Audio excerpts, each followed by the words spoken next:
Bonjour à tous et bienvenue dans le live TV Finance, une heure d'actualité financière et d'actualité des entreprises vous attend en direct sur TV Finance et Boursorama. Nous sommes le vendredi 30 août et on regarde le programme de cette matinale. Comment instaurer du bien-être dans l'entreprise?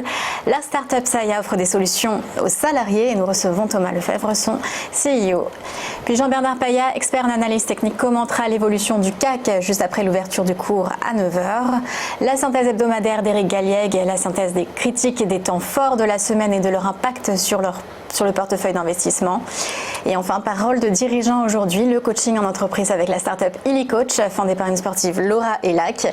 Ensuite, la digitalisation de la restauration collective, c'est possible avec l'application Prosmet.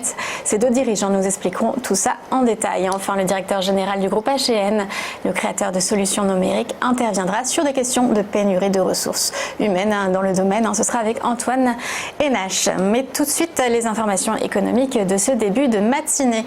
La proposition de l'OCDE sur la taxe GAFA sera prête avant la fin de l'année et même dès octobre pour la prochaine réunion des ministres des Finances du G20.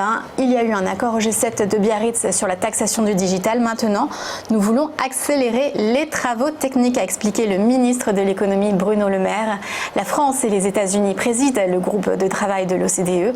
Près de 130 pays seront concernés à un terme par cet accord qui fera partie d'un nouveau modèle de taxation pour le 21e siècle, prenant en compte le fait que de nombreuses entreprises n'ont plus de présence physique là où sont leurs clients, a rappelé le secrétaire général de l'OCDE, Angel Gurría.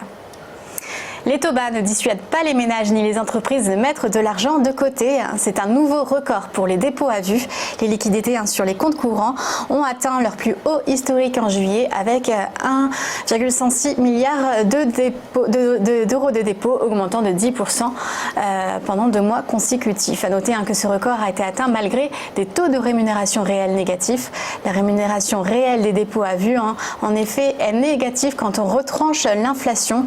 Elle se situe en moyenne à moins 1,7% pour les entreprises et moins 1,2% pour les ménages, autant dire une perte d'argent.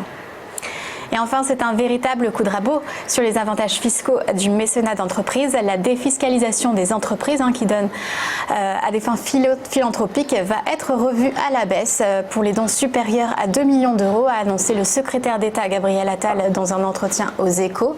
Plus exactement, le taux de défiscalisation passera de 60% à 40% pour les sommes qui excèdent ce seuil, ce qui concernerait environ 73 entreprises. En revanche, le taux de 60% continuera à s'appliquer pour tous les dons faits aux associations d'aide aux plus démunis, dit la loi Coluche.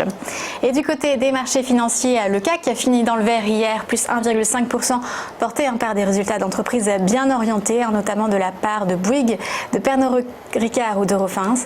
Du vert également à Wall Street, plus 1% pour le Dow Jones, plus 0,34% pour le Nasdaq. Pas de nouvelles sur le front commercial, donc pas de mauvaises nouvelles, c'est ce qu'ont salué les investisseurs. À noter également un rebond du pétrole Brent se négocie à 61,04 $. On se retrouve tout de suite pour l'interview du jour.